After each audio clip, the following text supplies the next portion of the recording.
नमस्कार, बहुत बहुत स्वागत आपका नादी टीवी पर। मैं हूं आपके साथ पारुल। आज बात करेंगे कामयाब कमिश्नर सिस्टम। मध्य प्रदेश में इंदौर और भोपाल में कमिश्नर प्रणाली लागू होने के बाद की स्थिति कभी खुशी तो कभी गम वाली है। सारे अपराधों की तुलना करें तो लगभग 16% कमी आई, लेकिन गंभीर अपराधों की बात करें तो उनमें बढ़ोतरी हुई है। अच्छी बात यह है कि राजधानी भोपाल में महिला अपराधों में गिरावट दर्ज की जा रही है। दुष्कर्म के मामलों में 3% कमी आई है।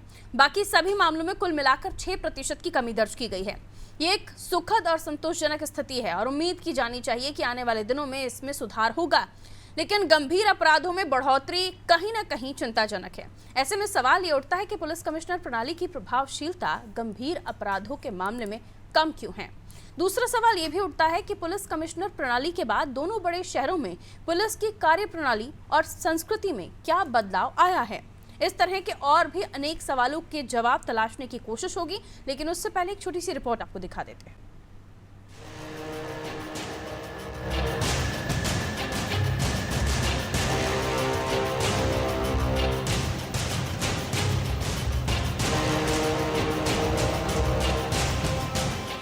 भोपाल और इंदौर में 9 दिसंबर 2021 को पुलिस आयुक्त प्रणाली लागू होने के बाद लगभग 22 माह में अपराध 16% कम हुए हैं। हालांकि गंभीर अपराधों की संख्या बढ़ी है। भोपाल में 9 दिसंबर 2020 से 9 दिसंबर 2021 के बीच लूट की 40 घटनाएं हुई थी, जो 9 दिसंबर 2021 से 9 दिसंबर 2022 अगले एक साल में 69 हो गई थी। यानी लूट की घटनाएं 72% बढ़ी है। इसी अवधि में हत्या के मामले 8% बढ़ गए हैं। अपहरण की घटनाएं 411 से बढ़कर 537 हुई है, यानी 30% की बढ़ोतरी हुई। हालांकि सभी तरह के अपराधों को मिला ले तो 16% की कमी आई है। इसी अवधि में इंदौर की हत्या की घटनाएं 48 से बढ़कर 61 हो गई। इंदौर में डकैती की तैयारी के मामले 28% बढ़े हैं। हालांकि लूट में 20%, लूट के प्रयास में 36% और बलवा में 25% की कमी दर्ज की गई है। अपहरण की घटनाएं 659 से बढ़कर 674 हो गई। सभी तरह के अपराधों की बात करें तो 14,699 से बढ़कर 15,240 हुए। इस तरह 3.7 की बढ़ोतरी हुई है। ये जानकारी मार्च में विधानसभा में दी गई थी। तभी ताज़ा रिपोर्ट में पता चला कि भोपाल में पुलिस कमिश्नर सिस्टम लागू होने के बाद महिलाओं के साथ होने वाले अपराधों में पिछले साल की तुलना में इस साल 6% की कमी आई है, जिसमें महिलाओं के शारीरिक शोषण के मामले 3% कम हुए हैं। वर्ष 2022 में 15 अक्टूबर तक 12 हत्याएं हुई थी। इस साल 15 अक्टूबर तक 6 हत्याएं दर्ज की गई है। इसी तरह हत्या के प्रयास के मामले भी 44% कम हुए हैं। पिछले साल 9 मामले दर्ज किए गए थे, जबकि इस साल अब तक 6 मामले दर्ज किए गए हैं। पिछले साल 1 जनवरी से 15 अक्टूबर के बीच महिलाओं पर 2028 अपराध घटित हुए थे। इस वर्ष 15 अक्टूबर तक 1796 अपराध घटित हुए हैं, जो पिछले साल की तुलना में 6% कम है।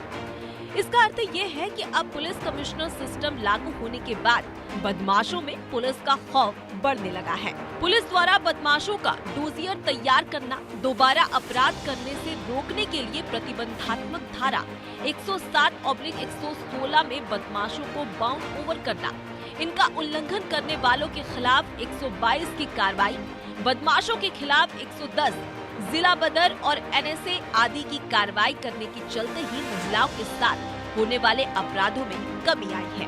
पुलिस ने पिछले साल 15 अक्टूबर तक 10,769 लोगों के खिलाफ 107/116 के तहत कार्रवाई की थी। इस साल ये आंकड़ा बढ़कर 14,280 तक पहुंच गया है। इसी तरह पुलिस ने पिछले साल 870 लोगों के खिलाफ धारा 151 की कार्रवाई की थी, जो इस साल बढ़कर 1,680 तक पहुंच गई है।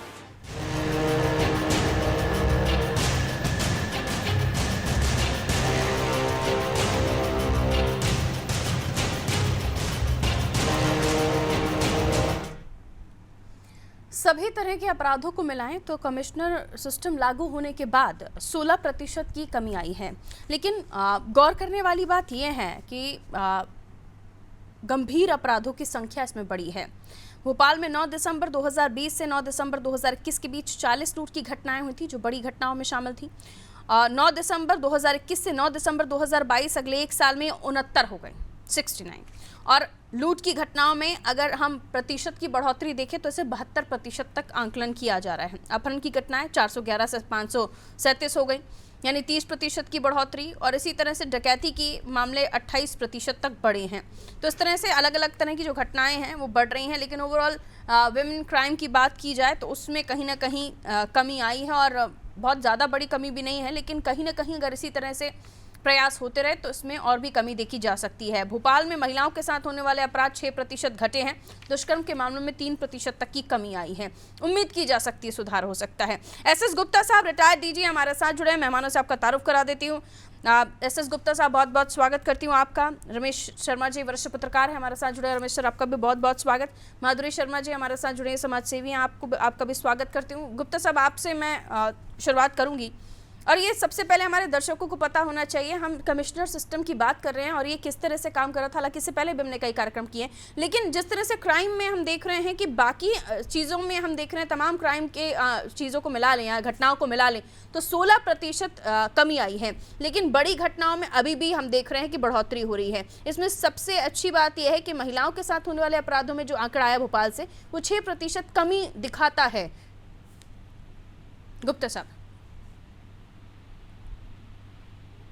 एसएस गुप्ता साहब, आवाज़ मिल रही है आपको सर? ठीक है, आवाज़ नहीं मिल रही है उनको, मैं लौटूंगी गुप्ता साहब आपके पास। रमेश सर, आप कैसे देखते हैं कि वाकई कमिश्नर प्रणाली इतने अच्छे से काम कर रही है कि 6% हम देख रहे हैं महिलाओं के साथ होने वाले अपराधों में कमी आई है, दुष्कर्म के मामलों में 3%, हालांकि बहुत बड़ा आंकड़ा नहीं है और इसे बहुत लंबे समय से भी हम होता हुआ नहीं देख रहे हैं। सिर्फ इंदौर और भोपाल में ये सिस्टम लागू हुआ है और भोपाल से जो आंकड़े हैं वो बताते हैं। लेकिन जो लूट की घटनाएं हैं, डकैती की घटनाएं हैं, किडनैपिंग की घटनाएं हैं, इसमें भी हम देख रहे हैं कि बढ़ोतरी हुई है। रमेश सर, कैसे समझाएंगे इसे? देखिए, मोटे तौर पर कमिश्नर प्रणाली अच्छा काम कर रही है, इसमें कोई संदेह नहीं। अब दूसरा सवाल ये आता है कि अपराधों को बढ़ना या घटना, और किस तरह के अपराध जो हैं वो घटे हैं और किस प्रकार के अपराध बढ़े हैं, ये दो अलग अलग चीज आती है। एक बात समझ लीजिए, अपराधों के घटने का या अपराधों के बढ़ने का सिस्टम के बदल जाने से उसका कोई संबंध नहीं होता। सिस्टम बदलने से घटने वाले अपराध पर कार्रवाई करने की प्रक्रिया में फर्क आता है, वो तेज होने लगती है या कम होने लगती है। अपराध जो होते हैं वो समाज के मनोमानस के साथ अपराध होते हैं। तो 3 प्रकार के अपराध आने वाले समय में भी बढ़ेंगे और अभी भी बढ़े हैं। एक अपराध है आर्थिक अपराध, वो लूट का हो सकता है, वो धोखा देने का हो सकता है, वो डकैती का हो सकता है, वो बैंकों का फ्रॉड हो सकता है। आर्थिक अपराध अब बढ़ना है। दूसरे जो अपराध बढ़ना है वो एक्सीडेंट के अपराध बढ़ना है, वो अपराधों में भी वृद्धि शुरू होगी। और तीसरे जो अपराध बढ़ना है वो हत्या और मारपीट के बढ़ना है। ये चूंकि मनोविज्ञान और बदलती परिस्थिति संबंधित है। ये जो आपने बताया कि महिला अपराध घटे हैं, तो कमिश्नर प्रणाली से एक जो सुविधा हुई है प्रशासन को काम करने से, कि वो जो छोटे छोटे अपराध होते थे उसमें वो समझौता करा करके या डांट डपट करके नियंत्रण करके उनको वापस भेज देते हैं। इसलिए वो आंकड़े आपको ऐसा लग रहा है कि वो घटे हैं, जबकि उसमें कोई बदलाव बहुत नहीं आया, क्योंकि वो समाज की मानसिकता से संबंधित है। लेकिन कमिश्नर प्रणाली काम ठीक कर रही है, वो ठीक है। लेकिन इसके साथ साथ कहीं ना कहीं पुलिस में बल की कमी है। पुलिस बल बढ़ना चाहिए। आप अगर इस समय देखेंगे तो ज्यादातर पुलिस कर्मचारी वीआईपी ड्यूटी में ही लगे रहते हैं, प्रबंध में ही लगे रहते हैं, लाइन ऑर्डर को कंट्रोल करने में लगे रहते हैं। तो कहीं ना कहीं थानों की संख्या और थानों में स्टाफ, अगर आपको अपराध में कमी करना है तो थानों की संख्या भी बढ़ना चाहिए और थानों में स्टाफ भी बढ़ना चाहिए। और बल्कि सिस्टम हो जाए कि हर टीआई में मान लीजिए वीआईपी ड्यूटी में कौन जाएगा और अपराध नियंत्रण में कौन जाएगा। बदलती परिस्थिति के समय के साथ ये परिवर्तन आना चाहिए। लेकिन कुल मिलाकर के कमिश्नर प्रणाली ठीक है और महिला के मामले में जो अपराध कम है वो समझौता करा देते हैं और डांट टपट कर भेज देते हैं, उससे उनकी दर्ज होने का जो है वो कमी आई है। बाकी समाज में अपराध कम नहीं हुआ है। जी गुप्ता साहब हमारे साथ जुड़ गए हैं। गुप्ता साहब, आवाज मिल रही है आपको? जी, एक बार फिर से आपका वेलकम सर। रिटायर्ड डीजी आप और एसएस गुप्ता सर हमारे साथ जुड़े हुए हैं। सर, आप तो इन तमाम चीज़ों को बहुत करीब से भांपे हैं, देखा है, और अब कमिश्नर प्रणाली आप देख रहे हैं, कितना आप अंतर पुलिस के काम में मान रहे हैं। और जैसे रमेश सर ने कहा कि कई जगहों पर अब जो आंकड़े हैं वो तो ये बता रहे हैं कि कमिश्नर प्रणाली लागू होने के बाद 16% क्राइम में कमी आई है, लेकिन बड़ी जो क्राइम की घटनाएं वो अभी भी हो रही हैं, और उसके साथ जो बलात्कार के मामले हैं, अपहरण के अपराध, जो दुष्कर्म के मामले, उनमें भी कमी दर्ज की जा रही है। महिलाओं के साथ छेड़छाड़ की कमी नंबर्स जो है उसमें आंकड़ों में दर्ज हो रहे हैं, वो कम आ रहे हैं। लेकिन रमेश सर का इस पर यह आकलन है कि कई बार हम ये भी देख रहे हैं, खबरें जो आ रही हैं कि महिलाओं को डांट डपट कर भी भेज दिया जाता है, इसलिए आंकड़े कम हैं।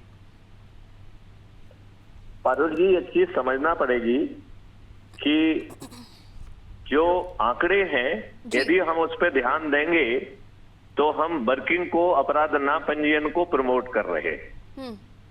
चाहे जो है महिलाओं के बारे में हो तो समझौता करा के संज्ञान ना लेके यदि आंकड़े करना है तो थाने में एफआईआर देना बंद कर दीजिए, 0 एफआईआर हो जाएगी आपको। देखिए, कमिश्नर प्रणाली जहां पुलिस को सक्षम कार्रवाई करने के लिए हक देती है, वहां कमिश्नर प्रणाली को अपने आप से एक चीज बात पूछना पड़ेगी कि क्या वो जो है, जो लोगों की रिपोर्ट नहीं लिखी जाती है, उसमें क्या कार्रवाई कर रहे हैं। यदि जो फर्जी रिपोर्ट लिखी जाती है पैसे लेके, उसके बारे में क्या कार्रवाई होगी। इन्वेस्टिगेशन की क्वालिटी में क्या इंप्रूवमेंट है। जैसा कि अभी पूर्व साथी बोल रहे थे कि साहब जो है ना चारों तरफ लॉ एंड ऑर्डर में ही खड़े रहते हैं, तो ये हमें पूरे सिस्टम को बदलने की बात करना पड़ेगी। और हमें जो है, जो सीसीटीवी और सब चीजें लगी हुई हैं, इसमें माइक्रोफोन लगाना चाहिए। And there should be account to account कि कितने बजे आदमी प्रवेश किया, और उसका जो है जो एफआईआर हो, दैट शुड आल्सो भी सीसीटीवी का फुटेज साथ में लगना चाहिए along with the microphone recording. और ये बात देखा जाना चाहिए था कि कितने बजे जो है ना वो प्रार्थी अंदर गया और why it has taken so much of the time. यदि बल की कमी हो रही है तो हम वॉलंटियर्स को लें, उनको हम रेवेन्यू स्ट्रीम दें। There are an number of the model possible. Maithili Sharan Gupt ने तो क्राइम फ्री भारत में कहा है कि एफआईआर दर्ज करने के लिए आपको थाने जाने की जरूरत ही नहीं होगी। और यहाँ तक ही नहीं, 14 दिन में वो अकाट साक्ष्य इकट्ठे हो सकेंगे crime free Bharat K techno engine से, जो आज की पुलिस सोचने की भी हिम्मत नहीं रखती है। उसके जो रडार में नहीं है, वो जो है ना केवल रिकॉर्ड हो जाएंगे, ना केवल जो है ना इकट्ठे हो जाएंगे, बल्कि वो हैश वैल्यू से लॉक हो जाएंगे। और एडमिसिबिलिटी सर्टिफिकेट और चैन ऑफ कस्टडी सर्टिफिकेट ये ऑटो अटैच हो जाएगी। वो जो है एविडेंस विशिएट नहीं हो सकेंगे। अभी जो है हम लोग जो है कोर्ट कचहरी के चक्कर लगाते रहते हैं, छोटे छोटे मुकदमे में 20-20, 30-30 साल लगते हैं। क्राइम फ्री भारत का कहना है कि 3 दिन से 30 दिन के अंदर न्याय मिलेगा, वो भी distributed video based trial system के माध्यम से। तो ना जज को कोर्ट जाना होगा, ना किसी गवाह को, ना वकील को। और जो ट्रायल होगा वो आज की तुलना में 1000 गुना बेटर होगा। मुझे लगता है कि हमें लीक से हटकर समाधान डिजाइन करना चाहिए। कमिश्नरेट सिस्टम एक सक्षम व्यवस्था है, लेकिन वो सक्षम अधिकारों की दृष्टि से है, पब्लिक की दृष्टि से बिल्कुल सक्षम व्यवस्था नहीं है। आप ये बताएं कि जो ना क्या जो है लोगों की जो एफआईआर पहले दर्ज नहीं होती थी, अब वो दर्ज हो रही है क्या? इसको जो ना नापने के कोई सिस्टम हमने रखे हैं क्या? पहले जो फर्जी एफआईआर दर्ज होती थी, जो कि तालमेल बैठा के पैसे के लेन देन पे या राजनीतिक दबाव से, क्या उनमें कमी आ गई है? जब तक हम इन प्रश्नों का जवाब नहीं देंगे, तब तक कमिश्नर सिस्टम जो है अपना इंटेंडेड पर्पज कभी पूरा नहीं कर पाएगा। रमेश सर, वापस आपके पास आ रही हूँ, उसके बाद माधुरी जी आपके पास आऊंगी। कितना सहमत हैं आप सर की बात से, और ये बदलाव कितने इंपॉर्टेंट हैं? और ये ऐसा नहीं है कि हम इसको लेकर चर्चाएं नहीं कर रहे हैं, इसको लेकर चर्चा हो रही है बहुत पहले से। इन सब चीज़ों पर हम जानकारी हासिल कर रहे हैं कि आखिर क्या कुछ परिवर्तन और होने चाहिए, लेकिन उसमें तेजी भी नहीं आ रही और गंभीरता भी रमेश सर नहीं दिखाई दे रही है। ये बिल्कुल ठीक कहा जो पुलिस अधिकारी जी ने, रिटायर्ड पुलिस अधिकारी जी ने बात कही। लगभग मैंने वही बात कही थी। आपने केवल नेम प्लेट बदली है, बाकी सिस्टम तो सारा का सारा वही है। सिस्टम में कोई बदलाव नहीं आया है, मानसिकता में कोई बदलाव नहीं आया। ना तो प्रशासन की मानसिकता में कुछ बदलाव है, ना समाज की मानसिकता में कुछ बदलाव है। जब तक मानसिकता और कार्यशैली में परिवर्तन नहीं होगा, अंतर केवल इतना आया कमिश्नर प्रणाली से कि वो जो कई छोटे छोटे मुकदमे होते थे उसको कमिश्नर स्तर तक निपटा देते थे, वो कोर्ट वोट नहीं जाते। थोड़ा सिस्टम में फर्क आया, लेकिन अपराध नियंत्रण में और अपराध के नियमन में इसमें जो सिस्टम आना चाहिए था वो उसमें परिवर्तन नहीं है। उसमें कहीं ना कहीं आमूल चूल आपको व्यवस्था में परिवर्तन करना ही पड़ेगा। ये जो मैंने आपसे बात कही थी कि क्योंकि आंकड़ा आपको पंजीयन का आंकड़ा केवल इसलिए कम दिख रहा है कि चूंकि पंजीयन हो नहीं रहा है, बिठा करके या तो समझा देंगे या डांट करके उसको भगा देते हैं। तो उसके कारण वो जो छोटे अपराध थे महिलाओं वाले, जैसे मान लीजिए एक बेटे ने ही मां को मार दिया। मैं अभी पिछले 3 महीने में 3 ऐसे प्रकरण जानता हूं, बेटे ने मां को मारा, थानेदार ने टीआई के पास 3 अलग अलग थानों का मामला है, उन्होंने डांट करके वो भगा दिया, लेकिन पंजीयन नहीं किया, उसका एफआईआर दर्ज नहीं की। ऐसे कितने ऐसे मामले होते हैं जिसमें वो एफआईआर दर्ज नहीं कर रहे, इसके कारण वो आपको एक मामले में दिख रहा है। तो कुल मिलाकर के ये जो पुलिस अधिकारी जी ने कहा है, सिस्टम में बदलाव होना चाहिए, संकल्पशीलता आना चाहिए, स्टाफ बढ़ना चाहिए, बीएमपी का स्टाफ अलग हो, अदालती कार्रवाई का स्टाफ अलग हो, फील्ड में काम करने का स्टाफ अलग हो। स्टाफ में कम से कम 3 गुने की बढ़ोतरी होनी चाहिए। जी, बहुत बहुत शुक्रिया आप दोनों का हमारे साथ जुड़ने के लिए। गुप्ता जी आपका भी शुक्रिया, रमेश जी आपका भी शुक्रिया, माधुरी जी हमारे साथ जुड़ी हुई हैं। माधुरी जी, कमिश्नर सिस्टम, ये इसको लेकर इसलिए भी चर्चाएं हो रही हैं क्योंकि इसके चेंज के बाद जो आंकड़े आ रहे हैं वो कम आ रहे हैं, लेकिन हमारे एक्सपर्ट्स ने अलग अलग बात रखी। उन्होंने कहा कि मामले रजिस्टर नहीं हो रहे हैं, कई बार समझौता करा के वापस भेज दिया जा रहा है। तो ये तो और भी गंभीर चीज़ हो गई मैडम।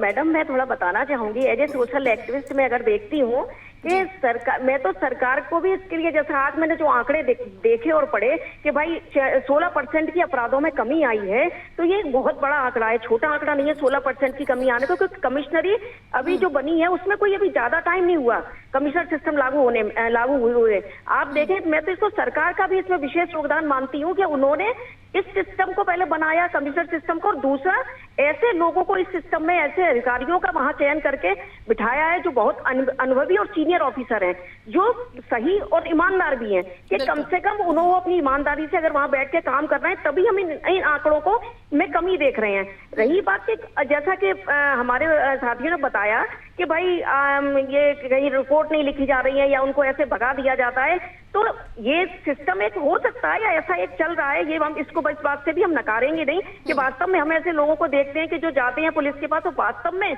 उनको उस समय बहुत पुलिस की एक सहायता की आवश्यकता होती है, और लेकिन उनको वो सहायता नहीं मिल पाती है। और अभी हमने कितने मामलों को लेकर जिक्र भी किया जहां फैमिली में जो पेरेंट्स है, एजेड पेरेंट्स हैं, उनके साथ बच्चे सही सलूक नहीं कर रहे हैं, और अभी जो शर्मा जी थे उन्होंने भी एग्जाम्पल उसी को लेकर बताया। बिल्कुल बिल्कुल। अब देखिए, अपराध का जो मेन कारण आज के समय में जो समझ में आ रहा है, वो तो गरीबी, बेरोजगारी, भ्रष्टाचार और नैतिकता में कमी है, जो इसका मेन कारण है। और ऐसा नहीं है कि किसी भी अपराध को एक चुटकी बजाई और राम राज्य स्थापित कर दिया जाए, थोड़ा समय लगेगा, धीरे धीरे इनमें अगर कमी आना शुरू हुई है तो निश्चित ही इसमें कमी जरूर आएगी, है ना। कुछ जैसे उदाहरण, जैसे आपने शर्मा जी ने द्वारा बताए गए, ऐसे कुछ उदाहरण मेरे पास भी हैं कि उन लोगों की इस तरीके की नहीं सुनी गई हैं बातें। लेकिन ऐसा भी नहीं है, अगर आज महिलाओं की आपने जो बताया कि महिलाओं की उनमें छेड़छाड़ में या उनके अपराधों में उनके लिए कमी आई है, तो ये बहुत बड़ी बात है। आज महिलाएं ने बिल्कुल, है ना, आप देखो हर ऑफिस में, हर उसमें रात को लेकिन इसको भी पारदर्शिता के पैमाने पर अगर आकलन करें तो जैसे कि अभी हमारे साथ मिलती शरण गुप्ता जी जुड़े हुए थे, रिटायर्ड डीजी, उन्होंने बताया कि थानों में माइक्रोफोन्स भी होने चाहिए ताकि आपको समय पर पता चले कि बच्ची ने क्या रिक्वेस्ट की, या कोई जो भी अपनी पीड़ित आया था शिकायत लेकर उसने क्या रिक्वेस्ट की और कितनी देर में मामला दर्ज हुआ। ये पारदर्शिता लाने की बेहद आवश्यकता है। और ऐसा नहीं है कि प्रशासन सुविधा के नाम पर या कानून सुरक्षा के नाम पर खर्च नहीं कर रहा है, लेकिन ये खर्च बहुत ही महत्वपूर्ण हो जाता है आज की तारीख में, जब हम देख रहे हैं कमिश्नर प्रणाली तो है, लेकिन ये भी आकलन करना जरूरी है कि जो लोग अपनी पीड़ा लेकर आ रहे हैं उनके साथ ये सिस्टम कितना न्याय कर रहा है। बहुत बहुत शुक्रिया माधुरी जी हमारे साथ जुड़ने के लिए। तो देखिए, हमें क्राइम फ्री भारत मिशन के बारे में हमें बता रहे थे मैथिली शरण गुप्ता जी, उसमें कई तरह की चीज़ों का आकलन किया गया है। उसमें ये भी कहा गया कि एफआईआर दर्ज करने के लिए पीड़ित कितनी देर बाद आ रहा है, कितना टाइमिंग उसको दिया जा रहा है, उसकी कंप्लेन दर्ज करने में कितनी देरी ली जा रही है, वो क्या अपनी पीड़ा बता रहा है और उसके साथ किस तरह का व्यवहार हो रहा है। इसका आकलन करने के लिए थानों में सीसीटीवी कैमरास के साथ माइक्रोफोन्स की भी आवश्यकता है। लेकिन कमिश्नर सिस्टम प्रणाली अच्छे से काम कर रही है, इस बात का भी जिक्र हो रहा है। और ये भी कहा जा रहा है कि कई जगहों से ये भी खबरें हैं कि मामले में दोनों पक्षों को समझाकर वापस भी भेज दिया जा रहा है। इसलिए भी क्राइम के आंकड़ों में जो कमी नजर आ रही है वो भी एक कारण है। ज़रूरी है कि जो बढ़ता क्राइम है उसमें कई सारे कारण हैं, जिसका माधुरी जी भी जिक्र कर रही थी।